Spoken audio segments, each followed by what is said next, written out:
Welcome to my channel. देखिए, एक series जो है, इससे पहले एक आपको ऑब्जेक्टिव जो बिहार बोर्ड VVI क्वेश्चन जो ऑब्जेक्टिव सीरीज चल रहा है उसका वीडियो एक डाले हैं, जो 2023 में जो कैंडिडेट एग्ज़ाम देंगे उनके लिए ये वीडियो है। और ये सेकेंड सीरीज है, ये दूसरा सीरीज चल रहा है ये। तो कुछ इम्पोर्टेंट जो ऑब्जेक्टिव है उसको हम बताते हैं, ज़्यादा नहीं, 10-10 क्वेश्चन करके बताते हैं। सिर्फ 10-10 क्वेश्चन ही अगर रोज़ देख लीजिएगा तो आप समझ सकते हैं एग्ज़ाम तक कितना आपके पास कंटेंट जमा हो जाएगा, बहुत सारा कंसेप्ट जमा हो जाएगा। इसलिए इस वीडियो को ज़रूर देखा कीजिएगा, ठीक है। पहला क्वेश्चन क्या है, देखिए, इंग्लिश हिंदी दोनों में लिखा हुआ है कि देख लीजिए कि यदि ax² + bx + c = 0 के मूल समान हो तो निम्नलिखित में कौन सा कथन सत्य है। If roots of ax² + bx + c = 0 are equal then which of the following is correct. देखिए, सबसे पहले जब भी रूट्स इक्वल कहेगा, ax² + bx + c = 0 दिया हुआ है, तो इसमें a b c है। तो जब रूट्स इक्वल होता है तो d का फार्मूला होता है, d बराबर होता है b² - 4ac। ये डिस्क्रिमिनेंट होता है d4, b² - 4ac। माने कि कोई भी क्वाड्रेटिक क्वेश्चन है उसका रूट्स निकालने का ये फार्मूला होता है। पहले d निकालते हैं, तब उसके बाद रूट्स का फार्मूला अलग से आता है। देखिए, इसके निकालने के लिए इसमें बोल रहा है कि इक्वल रूट्स बोल रहा है, आर इक्वल। जब भी इक्वल बोलेगा या मूल समान हो, हिंदी में लिखा हो, तो याद रखिए d बराबर हम लोग क्या लिखेंगे, 0 लिखेंगे जब ये इक्वल होगा तो अब देखिए d का वैल्यू आपके सामने है b² - 4ac। अगर यहाँ पे अगर हम रखेंगे b² - 4ac = 0 करेंगे तो ऑप्शन में इस तरह है तो ठीक है, नहीं तो और कन्वर्ट करना है तो देख सकते, इस तरह का ऑप्शन में अभी नहीं मिल रहा है। तो इसको क्या करना है, b² - 4ac है ना, 0 को उस साइड कर देना, तो ये प्लस में चला जाएगा 4ac। अब ऑप्शन मिल रहा है, देखिए ऑप्शन नंबर बी देखिएगा तो राइट आंसर हो रहा है b² - 4ac, इसीलिए इसका ऑप्शन नंबर बी सही हो जाएगा, ठीक है। चलते हैं नेक्स्ट क्वेश्चन पे। चलिए, क्वेश्चन नंबर 2 देखिए, 2 में क्या कह रहा है। देखिए, 2 में है ax², तो हम लोग क्या करते हैं, इसको चेक करते हैं। पहले d का वैल्यू निकालते हैं, जैसे x² + 3x + 12 = 0। ये क्वाड्रेटिक है। तो सबसे पहले हम लोग क्या करते हैं, इसमें d का वैल्यू, d निकालने के लिए a चाहिए। तो देखिए, a कल भी बताए थे कि a जो है x² का कोफिशिएंट देखना है, x² के साथ a आता है। तो यहाँ पे x² का कोफिशिएंट देखिए कुछ नहीं तो 1 है, तो यही a हो गया। दूसरा आपका आता है b बराबर, तो b x के साथ आता है तो ये 3 हो जाएगा। तीसरा होता है c बराबर 12 आ जाएगा। अब देखिए d का फार्मूला निकालिए, तो d बराबर, अगर सबसे पहले d निकालते हैं, अगर d का वैल्यू अगर 0 के इक्वल आ जाए या 0 से बड़ा हो जाए तो समझिए उसका वैल्यू x का रूट्स लिख लेगा, नहीं आएगा तो नहीं लिख लेगा, इसका मतलब। तो d बराबर, अगर इस पर फिट कीजिएगा, इसका फार्मूला होता है b² - 4ac, ये फार्मूला होता है। तो b के जगह पे 3 रखिएगा, b के जगह पे तो 3 का स्क्वायर माइनस 4, a का वैल्यू हो गया 1 × c का वैल्यू हो जाएगा 12।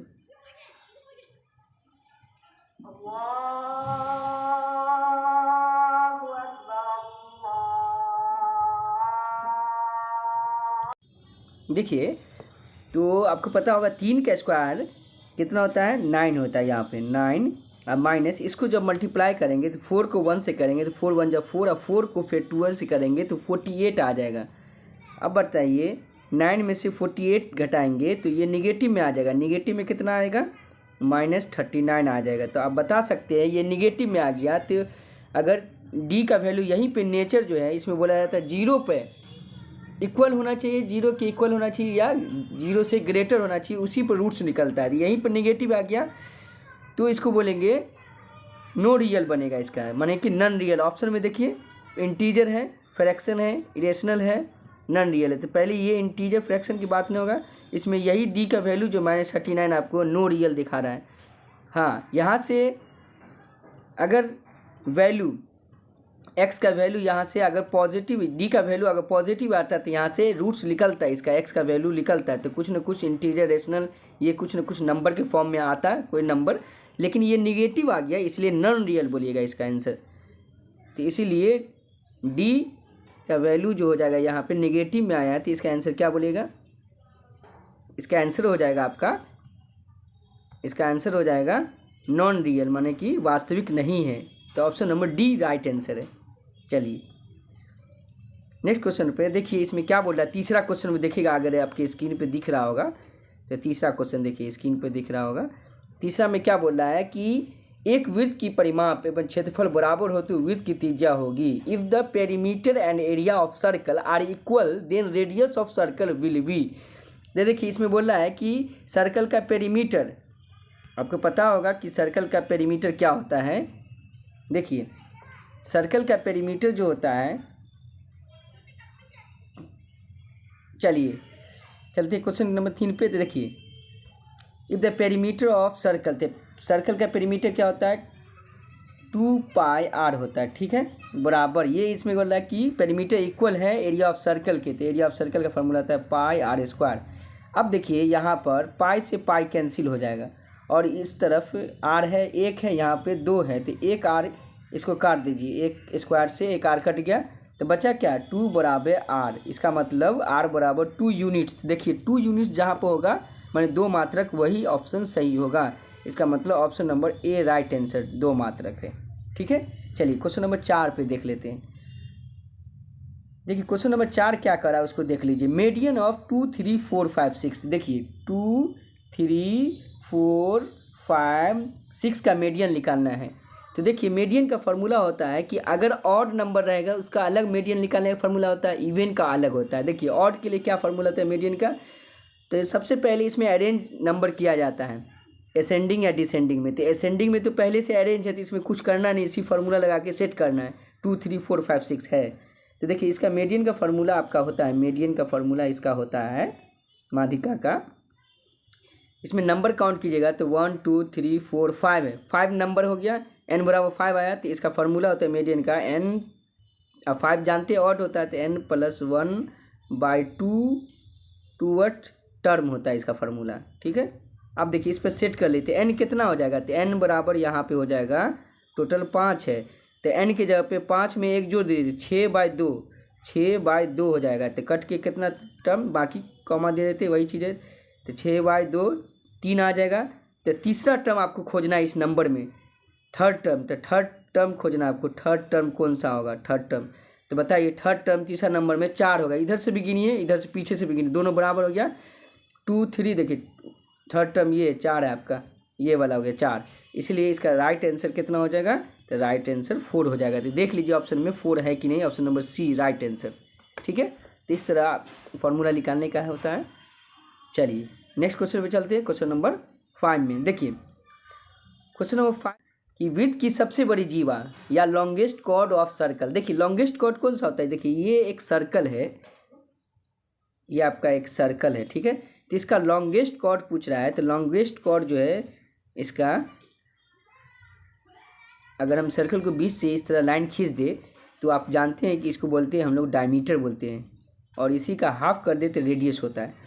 तो ये डायमीटर है, यही सबसे लॉन्गेस्ट कॉर्ड है, यही सबसे लॉन्गेस्ट कॉर्ड है। तो इसका आंसर जो होगा डायमीटर होगा। क्या होगा इसका आंसर, डायमीटर। देखिए जहाँ पर डायमीटर लिखा होगा माने हिंदी में बोलते हैं व्यास, कहाँ पे लिखा हुआ है देख लीजिए ऑप्शन नंबर बी में, तो यही इसका राइट आंसर हो जाएगा, ठीक है, इसका राइट आंसर हो जाएगा।